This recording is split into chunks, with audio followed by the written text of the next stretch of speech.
Hello guys, in this video I am going to show you how to add stickers and emojis to your GIF created by the GIF Maker application. But first I just want to mention, don't forget to subscribe to my channel because at 10,000 subscribers I am going to show you my whole YouTube revenue statistics and growth strategy, how to make money online. So let's jump into it. First of all, open the application on your phone, tap on the Create button down below and click on the first option, then select your pictures that you want to include in your GIF. Then tap on the Sticker button down below, which is the fourth option. Here you have two categories, such as romance, here you can find these stickers, and emojis as well.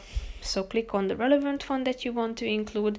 You can change its size by tapping on this circle or this button in the right side of the emoji. And you can also position it within the screen, so feel free to add as many stickers and emojis you want to.